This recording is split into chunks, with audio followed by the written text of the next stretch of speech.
une foule nombreuse le suivait et l'écrasait. Une femme qui souffrait d'hémorragie depuis 12 ans. Elle avait beaucoup souffert du fait de nombreux médecins et avait dépensé tout ce qu'elle possédait sans aucune amélioration. Au contraire, son état avait plutôt empiré. Cette femme donc avait appris ce qu'on disait de Jésus. Elle vint par derrière dans la foule et toucha son vêtement. Elle se disait, si j'arrive à toucher au moins ses vêtements, je serai sauvée. À l'instant, sa perte de sang s'arrêta et elle ressentit en son corps qu'elle était guérie de son mal. Aussitôt, Jésus s'aperçut qu'une force était sortie de lui. Il se retourna au milieu de la foule et il disait, qui a touché mes vêtements? Ses disciples lui disaient, tu vois la foule qui te presse et tu demandes, qui m'a touché? Mais il regardait autour de lui pour voir ce qui avait fait cela. Alors, la femme craintive et tremblante, sachant ce qui lui était arrivé, vint se jeter à ses pieds et lui dit toute la vérité. Mais il lui dit, ma fille, ta foi t'a sauvée. Va en paix et sois guérie de ton mal. Parole du Seigneur notre Dieu. Déjà, vous avez commencé à crier Amen. Cela suppose que vous avez vraiment été touché par ce texte de l'évangile de Saint Marc. Frères et sœurs, après la lecture de ce texte tiré de Marc, chapitre 5, verset 24b au chapitre 34, nous sommes tous convaincus que la femme a obtenu la guérison à cause de sa foi. Dirais-je, à cause de sa grande confiance en Jésus. Elle disait, si j'arrive à toucher au moins ses vêtements, je serai sauvé. Dans notre version, elle dit, si j'arrive à toucher la frange de son vêtement, je suis sûr que je serai sauvé. Je suis sûr que je serai sauvé. Mais le texte nous dit qu'avant qu'elle ne pose cet acte, frères et sœurs, cette femme avait appris ce qu'on disait de Jésus. Ce qu'on disait de Jésus. Donc, avant de prendre ce risque, la femme avait appris quelque part, par les oui-dits, ce qu'on disait de Jésus. Et maintenant, concrètement, elle voit maintenant Jésus auprès d'elle, devant elle. Donc, elle va oser, elle aussi, poser un acte. Poser un acte pour voir si vraiment ce qu'elle a appris de Jésus est réel. Ce qu'elle a appris de Jésus est réel.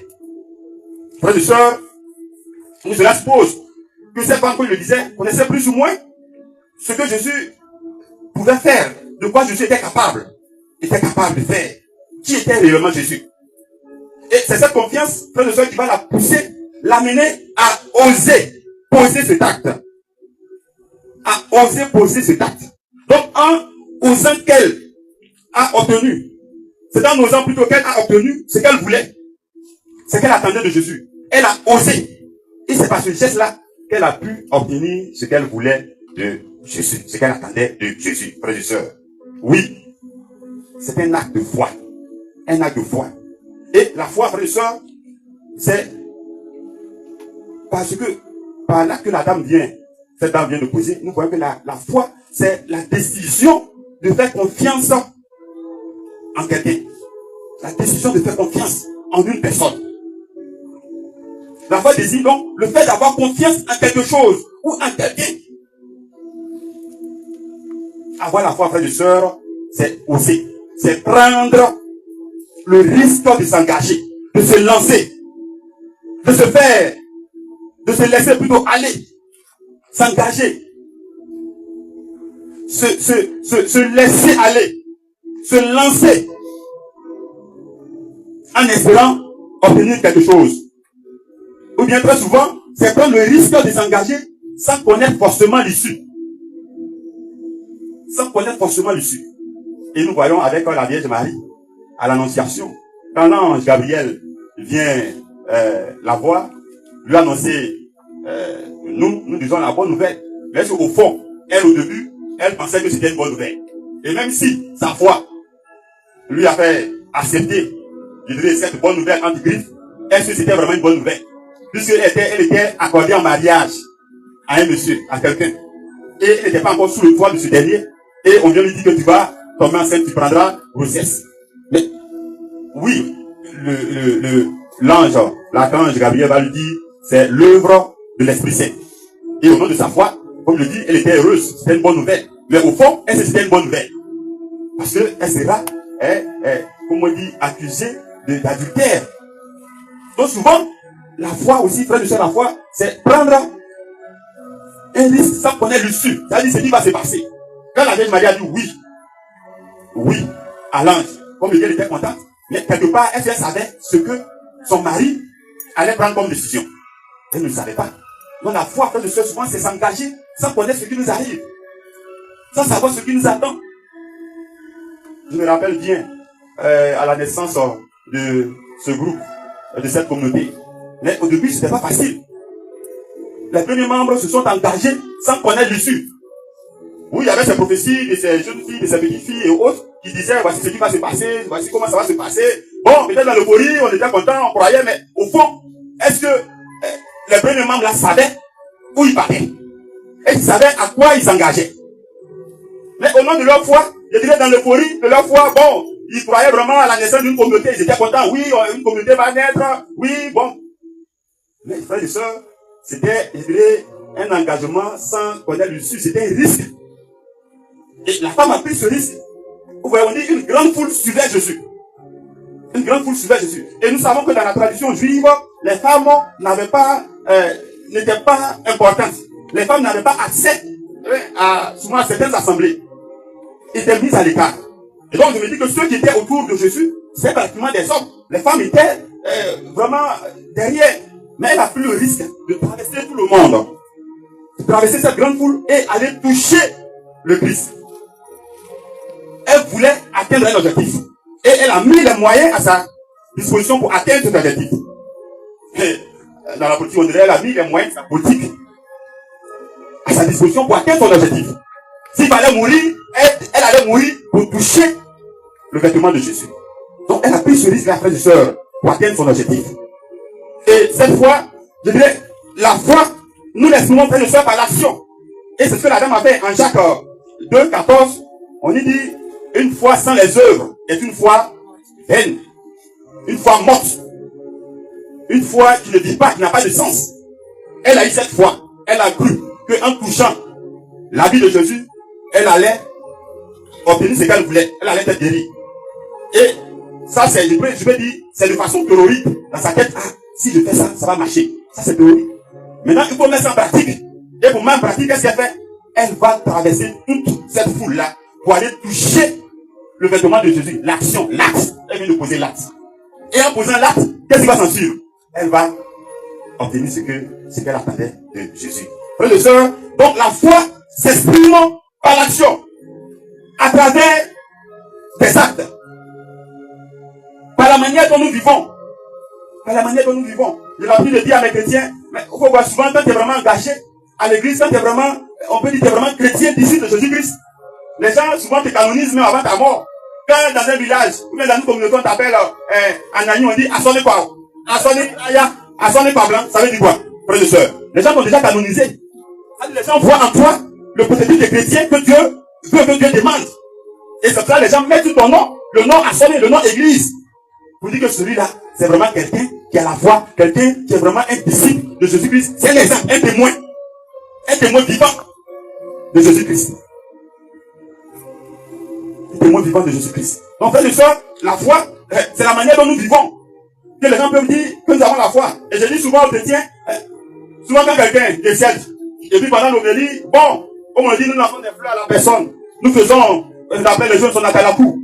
Quelqu'un qui peut-être connaît cette personne autrement, qui est assis là-bas, il dit, mais ce prêtre-là, est-ce que il connaît vraiment cette personne qui est décédée? Il est en train de mentir. Il n'a qu'à mentir, et puis après, bon, on va l'enterrer la personne. Il ne sait pas qu'il est en train de mentir sur cette personne. Mais nous jugeons de l'extérieur. C'est à partir de l'extérieur que nous jugeons. C'est à partir de l'extérieur que nous disons que cette personne vraiment a vécu sa foi qu'elle était avec nous. Cette personne avait vraiment la foi qu'elle était avec nous. Cette personne était vraiment un exemple à suivre. Dans la foi aussi, comme je dis, à travers les œuvres, nous pouvons, oui, exprimer notre foi, mais à travers notre comportement, notre manière de vivre aussi, frères et sœurs, nous pouvons exprimer notre foi. Et quand nous lisons, ou quand nous écoutons le récit de la femme qui a touché le vêtement de Jésus, frères et sœurs, nous comprenons qu'elle a exprimé sa foi, comme je dis, par un acte, par une action. Oui, frères et sœurs, oui, j'ai l'habitude aussi de dire souvent aux chrétiens de ma paroisse que tout ce que nous faisons à l'église, apostous sur la foi. Tout est fondé sur la foi, tout est basé sur la foi. Comme le dit souvent, il dit, tout est une question de foi. Et sur une paroisse même, c'était devenu mon surnom. Mon père, tout est une question de foi. Ça veut dire que c'était devenu un jeu pour eux. C'était devenu un jeu pour eux. Mais j'étais heureux, parce que je me disais que les gens ont compris quelque chose. Frère et soeur, aujourd'hui, si vous êtes assis là, ce n'est pas à cause de la beauté de, c'est pas de Madre, ou bien de ce lieu, ou bien, disons-moi, du Saint-Sacrement qui est là. C'est votre foi qui vous a amené ici. C'est votre foi qui a fait que vous êtes ici. C'est parce que vous croyez que Dieu peut faire quelque chose pour vous que vous êtes là. Si nous c'est pour danser, vous pouvez aller dans un bar climatisé pour danser. Si c'est pour danser aujourd'hui, non potable, il y a de la musique dedans, tu mets la musique et puis tu danses. Où est le problème? Mais si ce chant que tu peux, comment on dit, chanter chez toi, ou bien écouter chez toi, tu viens ici pour écouter ce chant et danser. Frères et sœurs, c'est à cause d'une seule et une seule chose. À cause de ta foi. C'est à cause de ta foi que tu es là. C'est à cause de notre foi que nous sommes là. Tout ce que nous faisons, frères et sœurs, c'est à cause de notre foi. C'est au nom de notre foi que nous sommes réunis ici. Et tout au long de cette veillée eucharistique, frères et sœurs, tout ce que nous ferons, tous nos actes, toutes nos actions, se feront au nom de notre foi en Dieu. Se feront au nom de notre foi en Dieu. Si elle vient t'asseoir là, parce que tu es venu pour assister, tu es venu en spectacle, mais frère et sœur, tu n'auras rien. Tu n'auras rien. Tu n'auras rien, frère et sœur. Oui, tu n'auras rien. Je dis souvent aux gens, mais écoute, si aujourd'hui, nous sommes chrétiens, ou bien si aujourd'hui tu es chrétien, tu peux penser que c'est normal, cela est normal. Parce que bon, comme on dit, ça va de soi, parce que tu es né d'une famille chrétienne, tu es issu d'une famille chrétienne. Et donc depuis ton enfance, bon, tu suis tes parents pour aller à l'église, donc pour toi, bon, je suis chrétien, bon, j'ai la foi depuis mon enfance. Non, frère et sœur, non, c'est pas parce que tu es né d'une famille chrétienne, tu es issu d'une famille chrétienne, que tu penses que cela va de soi. Parce que tu es chrétien, donc pour toi, bon, c'était normal. Tu devais être chrétien, bon. Non, frère et sœur, je dis non. Non. C'est au nom de ta foi. C'est au nom de ta foi qu'aujourd'hui tu es chrétien.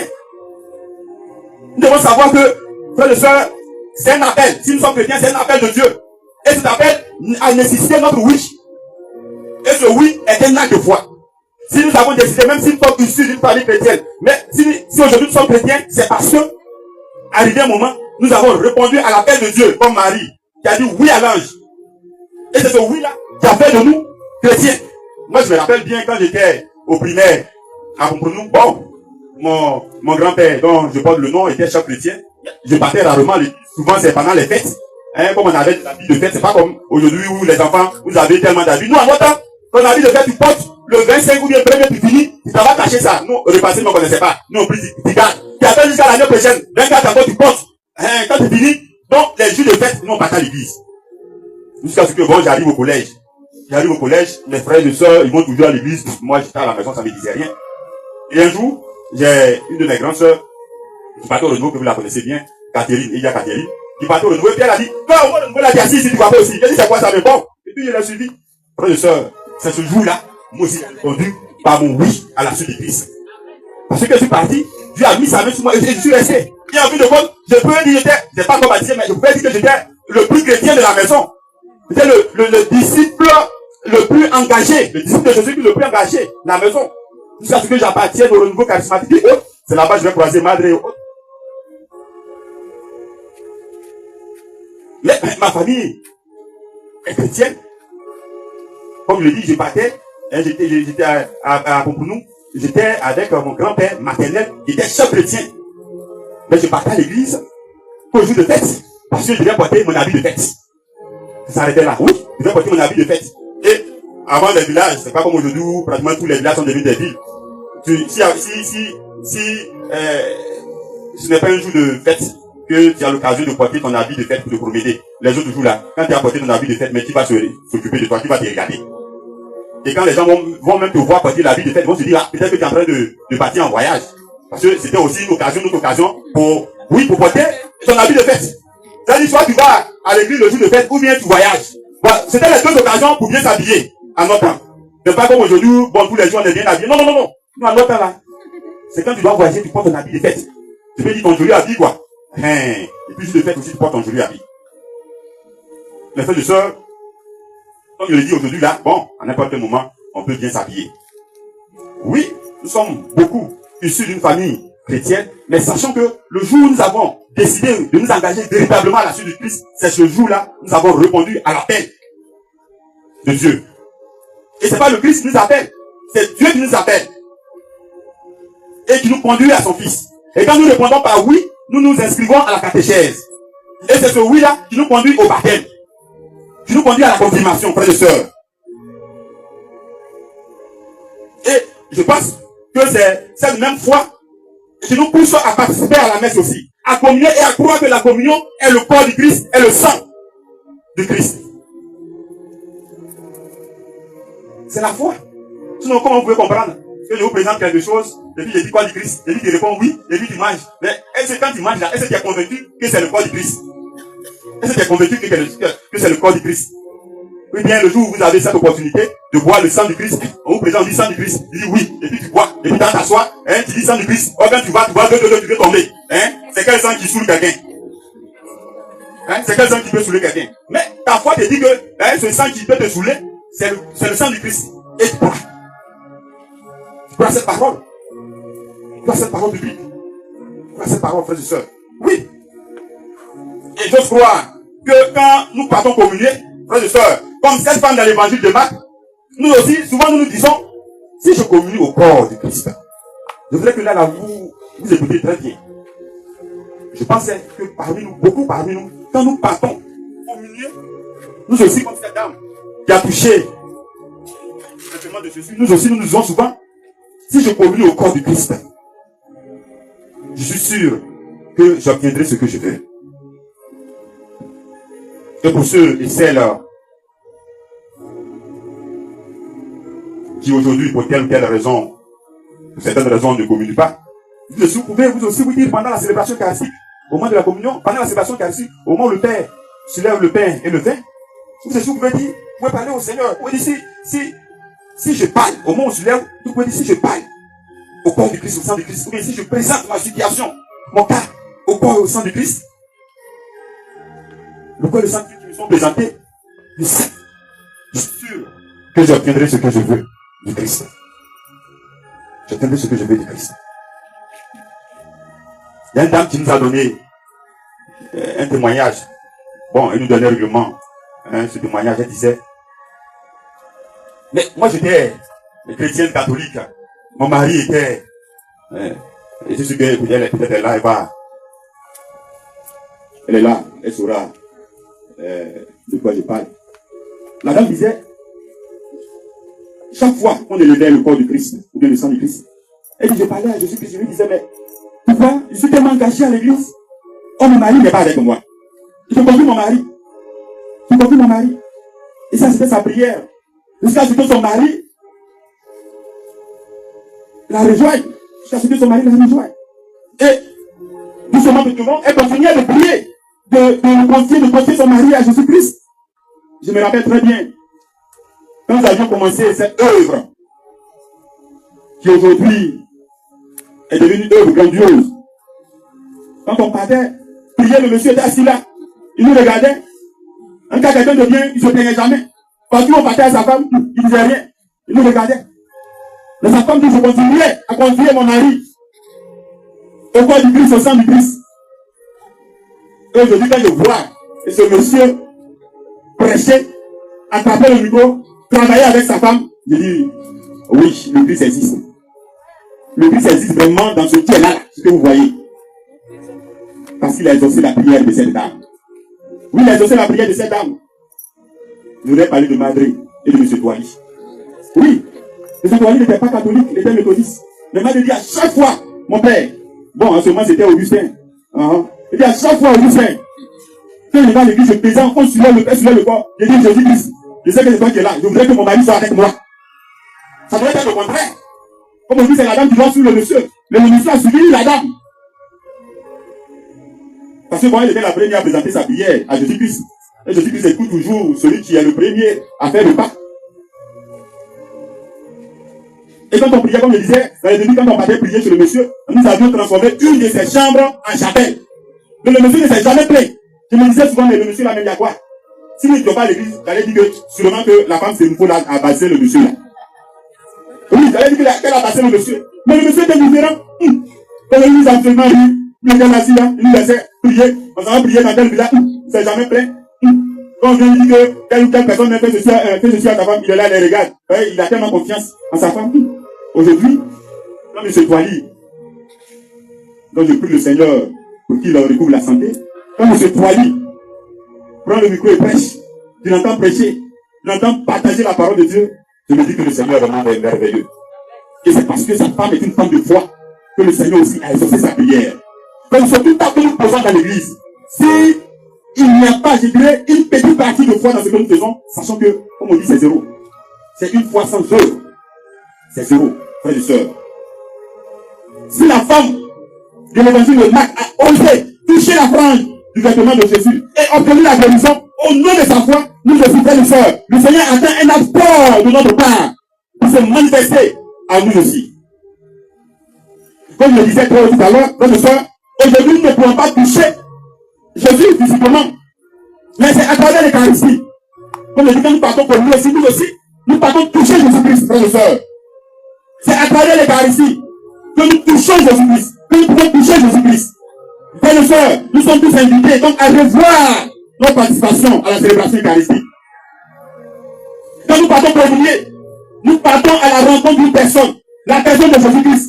Frères et sœurs, oui, je peux vous affirmer que de la même manière que la dame a touché physiquement le Christ, nous aussi, nous touchons spirituellement, mystiquement le Christ quand nous partons pour lier au corps du Christ.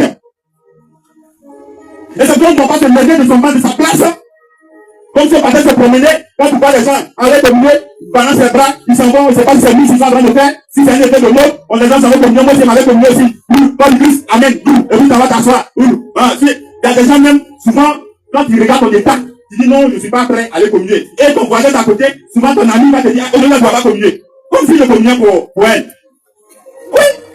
Ton ami d'à côté, ta soeur, ton frère d'à côté, tu ne communies pas. Et souvent dans la tête de ces personnes, le jour où tu ne communies pas, c'est que tu as commis un péché. Et tout ça, dans leur tête, c'est comme si c'était le seul péché du monde. Quand c'est lui qui dit, bon, peut-être que bon, vous comprenez ce que je veux dire. Ça fait qu'elle n'est pas communier, elle ne va pas communier ce jour-là. Et alors, allô, les gens quand je prêche, il y a un peu de gula dedans. Oui, oui. Non, frères et sœurs, aller communier n'est pas un effet de mode. Aller communier n'est pas un effet de mode. Aller communier, frères et sœurs, n'est pas un jeu. Nous rentrons dans l'intimité du Christ quand nous partons communier. Nous devenons un avec lui. Et au-delà avec la Trinité. Vous les enfants de la Sainte Trinité, en principe, quand vous devez aller communier là, vous devez vraiment vous interpeller, vous, c'est-à-dire faire une révision de votre vie. Parce que d'abord vous communiez à la Trinité, à la Sainte Trinité. Quand vous communiez au corps du Christ, vous communiez à la Sainte Trinité, frères et sœurs. Oui.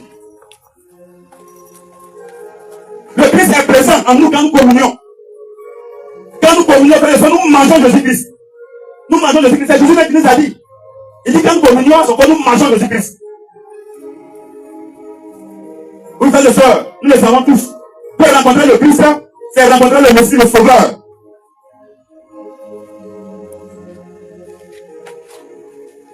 Tout à l'heure, Jésus même nous dit, quand nous communions là, nous mangeons le Christ. Et il y a des gens qui peuvent être scandalisés, ils disent, ah mon père, comment vous pouvez dire qu'on mange le Christ? Oui, c'est pas moi qui le dis, c'est le Christ qui le dit. Mon frère, prends l'évangile de Saint Jean, chapitre 6, versets 51 à 58. Écoutons très bien ce que Jésus va dire sur l'Eucharistie. Je suis le pain vivant qui descend du ciel. Celui qui mangera de ce pain vivra pour l'éternité. Celui qui mangera de ce pain vivra pour l'éternité. Et le pain que je donnerai, c'est ma chair, donnée pour que le monde ait la vie. Ce qu'il a dit là, c'est quoi? Il dit quoi? Cette nourriture-là, c'est quoi? C'est ma chair, donnée pour que le monde ait la vie. Allons-y. Continuons. Vas-y. Sur quoi les Juifs se mirent à discuter violemment entre eux. Comment celui-là peut-il nous donner sa chair à manger? Jésus leur dit alors, en vérité, je vous le dis. Si vous ne mangez, leur dit, si vous ne mangez la chair du Fils de l'homme, et si vous ne buvez pas son sang, vous n'aurez pas en vous la vie. Celui qui mange ma chair et boit mon sang a la vie éternelle. Et moi, je le ressusciterai au dernier jour. Car ma chair est vraie nourriture, et mon sang vraie boisson. Celui qui mange ma chair et boit mon sang demeure en moi, et moi en lui. Et comme le Père qui est vivant m'a envoyé, et que je vis par le Père, ainsi, celui qui mangera vivra par moi. Et tel est le pain qui est descendu du ciel. Il est bien différent de celui que vos pères ont mangé. Merci beaucoup, merci beaucoup. Parole du Seigneur. Vous avez compris? Je disais ici tout à l'heure que communier au corps du Christ, frère et sœur, c'est manger le Christ. Je dirais c'est introduire le Christ dans son corps, dans sa personne. Le problème même dit c'est réintroduire le Christ dans ton corps. Parce que le jour de ton baptême, on a dit quoi? Désormais, ton corps est le temple du Saint-Esprit. Et si notre corps est le temple du Saint-Esprit, comprenons que notre corps est le temple de la Sainte Trinité, de la Trinité Sainte. Et donc quand nous communions, nous sommes en train de réintroduire. Nous réintroduisons le Christ en nous, dans notre personne, dans notre corps, dans notre âme. Et donc, le soir, nous ne pouvons pas nous laisser comme ça, garder puis aller communier au corps du Christ. Il faudrait que nous nous préparions d'abord. Aujourd'hui, quand les gens souvent arrivent à l'église avant la messe, souvent les gens sont de babader, quand on commence la messe, il y a des gens qui ne sont jamais concentrés à la messe. Jamais concentrés à la messe. Quand le communion arrive, c'est là, ça va communier. Quand ils vont, ils mettent pied à l'église, la seule partie où ils prient personnellement, c'est quand ils vont communier et puis ils viennent, ils font semblant de se mettre en genoux, 30 secondes, et puis ils se lèvent, ils s'asseyent. C'est la seule partie où beaucoup de chrétiens prient personnellement, individuellement l'église. Quand ils vont communier, ils viennent, comme on dit, ils ont la vie à la catéchèse, quand vous partez communier, et au retour, mettez-vous en genoux, priez un peu. Quand ils viennent, prier 30 secondes, c'est pas une minute, 30 secondes, c'est fini. C'est la seule partie. Le frère et sœur, ta présence à l'église, c'est pas, c'est quelle sorte de présence? Une présence de maturité, une présence de rencontre avec le Christ. Si c'est une présence de maturité, mais tout ce que tu demandes au Christ ne l'a pas. Parce que le Christ n'a pas besoin de maturité. Le Christ a besoin d'une intimité, d'une relation intime. Et si nous partons à l'église pour rencontrer, si nous partons à l'église pour rencontrer quelqu'un, et comme je le dis, c'est au nom de notre foi que nous ne devons pas aller à l'église. Quand je ne sais pas parce qu'il y a cet habit qui ne sait pas comment les porter ou bien où les porter, le dimanche, les portes pour aller à l'église, il va dire que non, bon, moi je m'en vais à l'église parce que je ne sais pas comment. Non, c'est au nom de ta foi que tu as porté tes habits, cet habit-là pour aller à l'église. Moi, je dis comme je dis avant, il n'y avait pas assez d'occasion. Moi, je dis, il y a tellement d'occasions. Tu peux les samedis soirs, tu peux porter pour aller en boîte. Oui, tu peux porter pour aller en boîte les samedis soirs. Mais si tu quittes chez toi, à la maison, bien habillé, bien sapé, c'est qui est normal. C'est qui est normal. Parce que tu vas aller rencontrer le Christ sale. Même si tu as un seul habit, tu peux laver ce seul habit et puis les passer tous les jours. Pour aller à l'église le dimanche. Si tu quittes chez toi à la maison, avant d'aller à l'église, frère et sœur, à partir d'aujourd'hui, chaque fois que vous allez quitter la maison pour aller à l'église, rappelez-vous de ce que cette dame a fait à Jésus pour obtenir la guérison. Avant qu'elle ne décide de toucher le vêtement de Jésus, elle avait appris des choses sur Jésus. Quand je me lève à la maison pour aller à l'église, je me dis que Jésus est le sauveur. Jésus-Christ peut le sauver et c'est pour ça que je vais à l'église. Donc, moi si j'ai appris des choses sur Jésus-Christ, donc je me lève comme cette dame pour aller à l'église. Et pendant la communion, comme cette dame, avec toute cette personne, cette foule qui se lève pour aller communier, moi si je me lève et je rentre dans cette foule pour aller toucher le vêtement de Jésus-Christ en communiant le corps du Christ. Et quand je communie au corps du Christ, frère et sœur, moi aussi je viens de poser un acte fort. Je viens de prendre un risque. Le risque de communier au corps du Christ. Et je suis convaincu qu'en acceptant de communier au corps du Christ, en étant convaincu de toucher le Christ mystiquement par la communion, moi aussi je pourrais obtenir ce que j'attends du Christ. Si une maladie est présente dans mon corps, et que cette maladie aux yeux des hommes des médecins est appelée maladie incurable,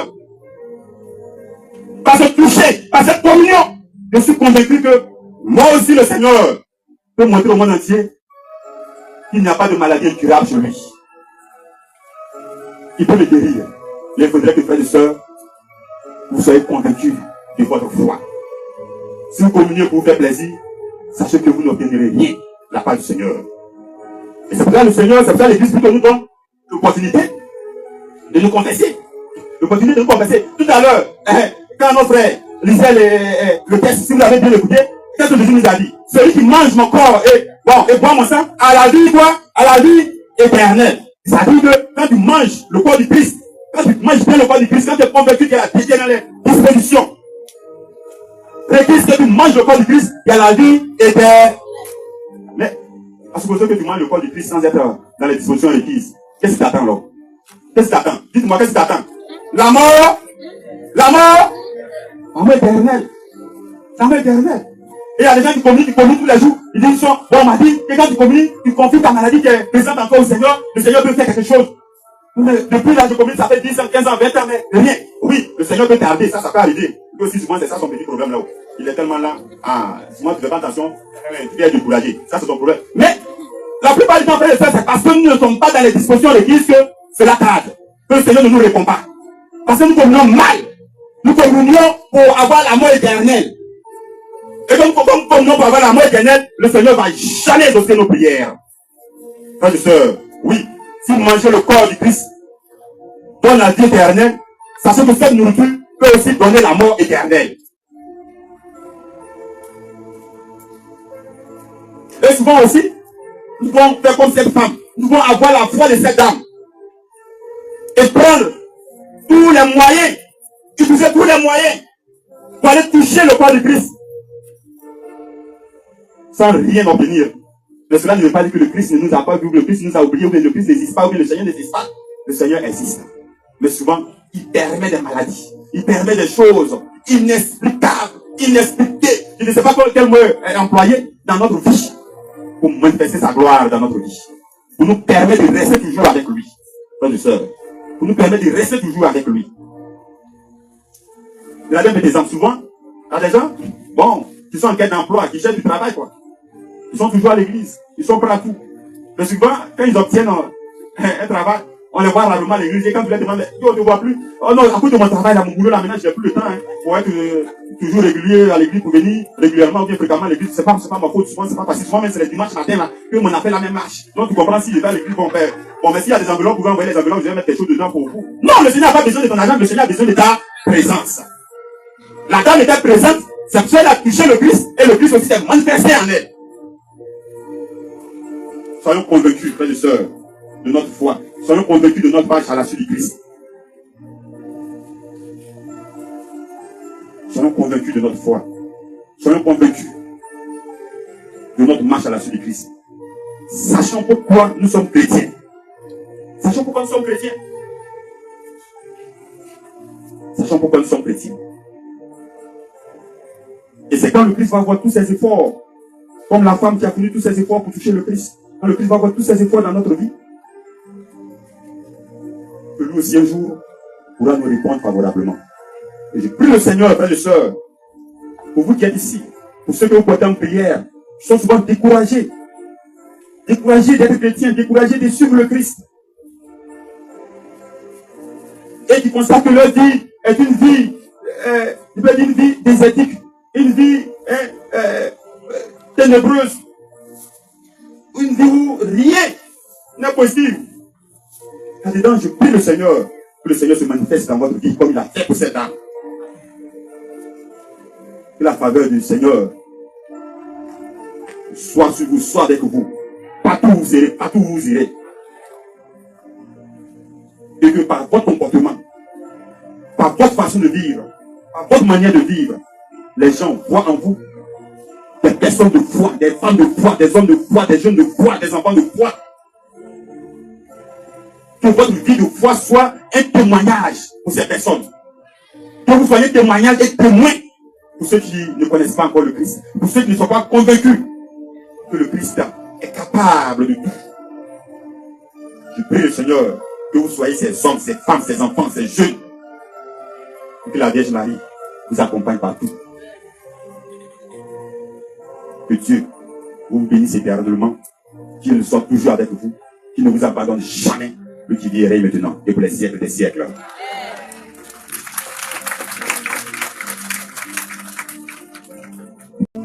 Et regarde tes enfants qui sont là. Ils sont venus au nom de leur foi, Seigneur Jésus. Au nom de cette confiance qu'ils ont en toi, Seigneur Jésus. Et tu connais leur situation, Seigneur. Tu connais la situation de leur famille, Seigneur Jésus. Tu sais de quoi souffrent tes enfants qui sont là. Tu sais de quoi souffrent tes enfants que nous portons en prière, Seigneur Jésus. C'est toi-même qui nous l'as dit, venez à moi, vous tous qui peinez, qui souffrez. Car je suis le Dieu qui accorde le repos éternel.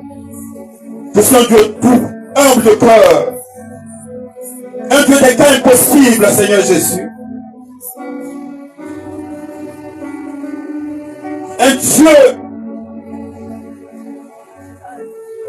où rien n'est impossible, où il n'y a pas de maladie incurable.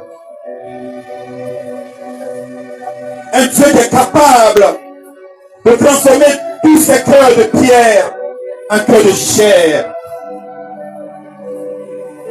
Un Dieu qui est capable de chasser de nos vies ces esprits maléfiques, diaboliques, sataniques, qui nous empêchent d'être heureux, qui nous empêchent d'avancer. Seigneur Jésus, à travers cette veille eucharistique, où tu es présent sur cet hôtel, présent dans la lune, non, Seigneur Jésus-Christ. Nous implorons ta grande miséricorde. Nous implorons ta présence à être active, réactive, Seigneur Jésus. Réagis puissamment dans la vie de tes enfants ici présents. Réagis puissamment dans la vie de tes enfants ici présents, Seigneur Jésus. Délivre tes enfants, Seigneur. Libère, Seigneur Jésus, des mains de l'ennemi. Des mains de l'ennemi, Seigneur Jésus, l'Eucharistie. Libère, Seigneur, puissamment. Délivre-le de cette situation. De cette situation, Seigneur, qui le maintient dans la pauvreté, dans la misère, qui fait que tes enfants ne se sentent plus hommes, qui fait que tes enfants ne se sentent plus femmes, Seigneur Jésus. Libère tes enfants puissamment, Seigneur Jésus. Libère le Seigneur Jésus.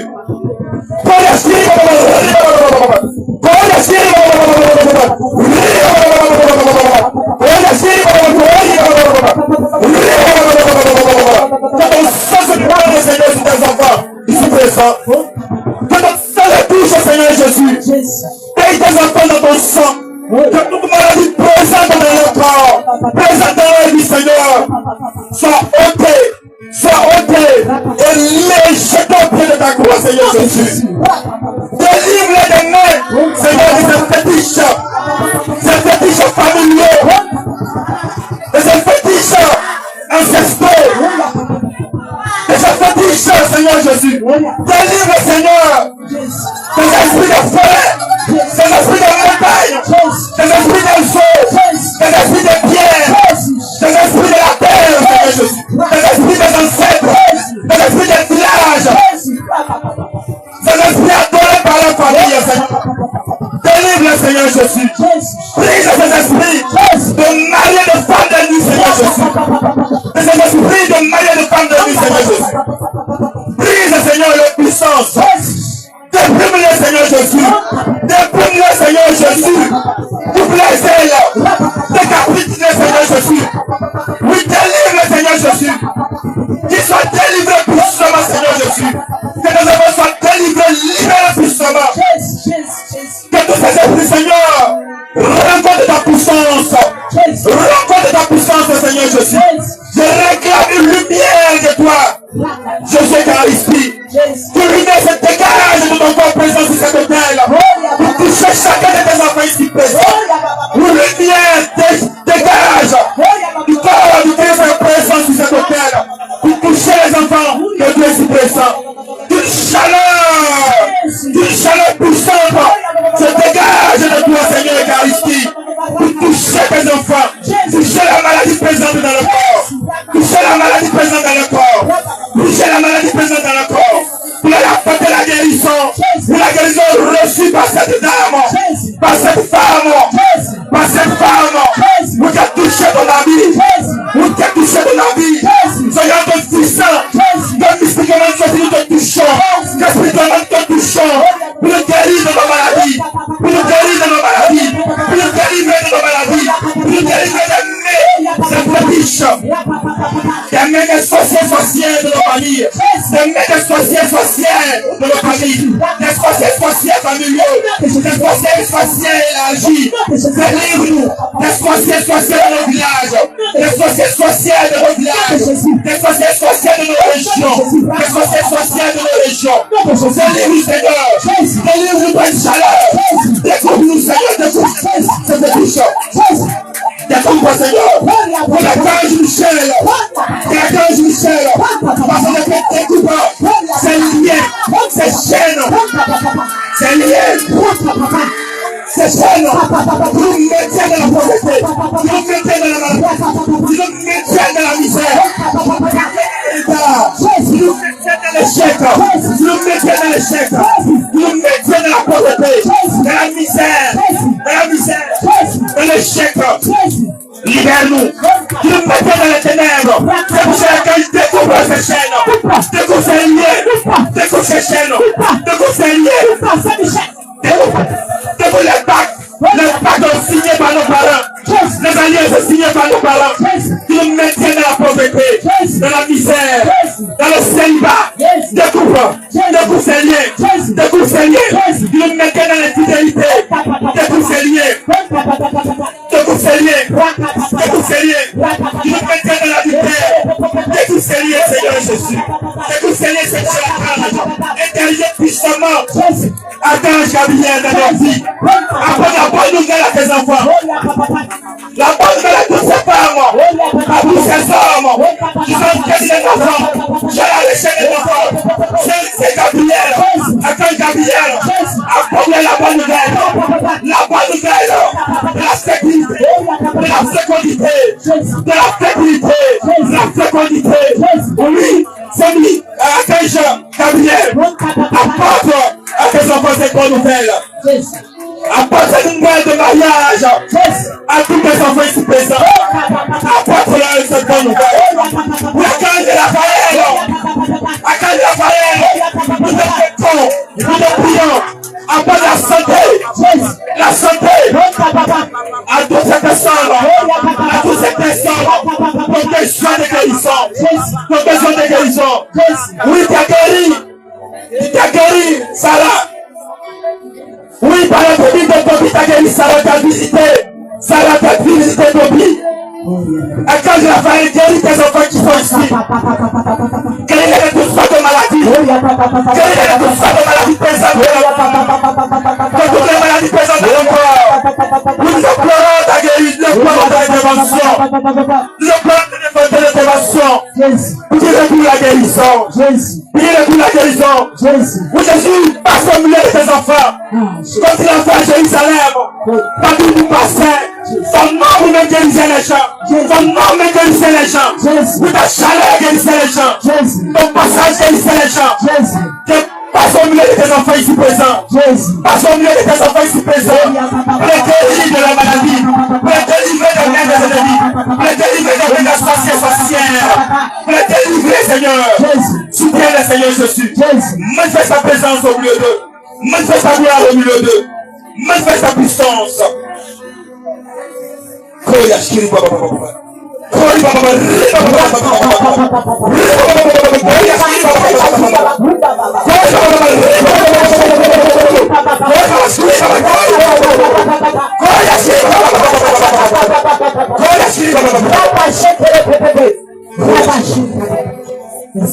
Merci Seigneur.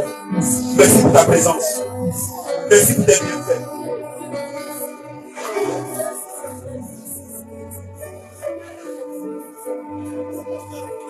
Merci Seigneur.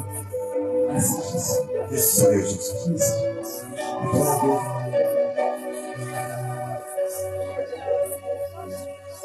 Merci Seigneur.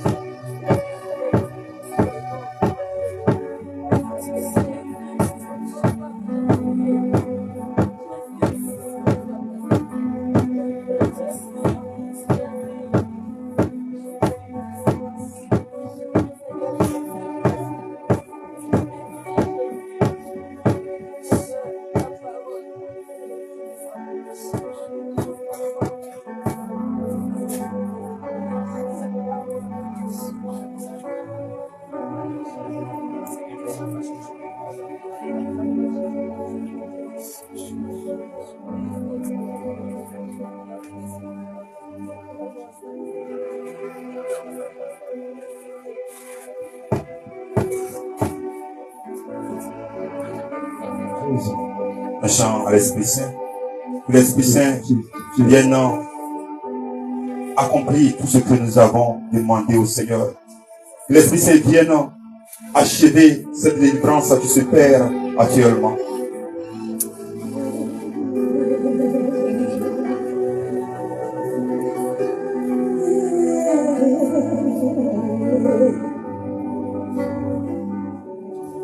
Allez-y voir à Jérusalem la bien haute. Regarde les guerres, regarde les conflits. Seigneur, regarde le feu qui envahit la Côte d'Ivoire. Seigneur, regarde la famine. Regarde, Père et Mère pleurent. Seigneur, en cette début de fête, en cette début d'année scolaire, Seigneur, regarde. Père, nous pleurons à toi. Nous t'adorons, nous te magnifions, nous te célébrons, car nous savons, Seigneur, que tu dis un mot pour notre Côte d'Ivoire. Tu dis un mot pour la paix. Tu dis un mot pour la justice. Mon Dieu, agis. Agis pour notre nation. Agis, Seigneur. Agis, Seigneur. Agis, Seigneur. Oh Dieu vivant.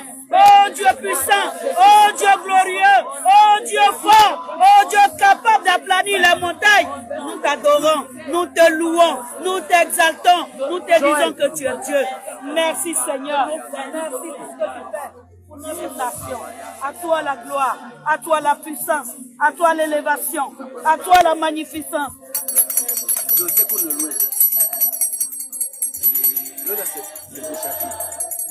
Ça passe, mais c'est faible. Sinon, ça passe. C'est un peu faible.